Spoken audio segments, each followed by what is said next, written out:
Hi guys, welcome back to the channel. Today we're giving you an update on the Kingston 2 apartment building. Now we are in East Kingston and that is the development. It's going to be two towers and that are 10 stories each. Well actually I think the towers are going to be joined, so it's a 10-story development and it's going to have 190 residential units. And it's going to cost 2.1 billion Jamaican dollars. Now you can see it's overlooking the Kingston Harbour, and a lot of development is going on in this area.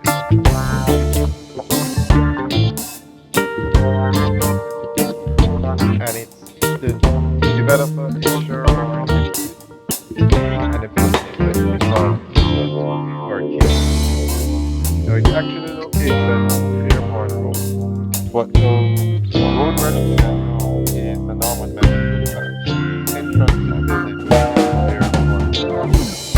And the entire lot for the development is 1.62 acres.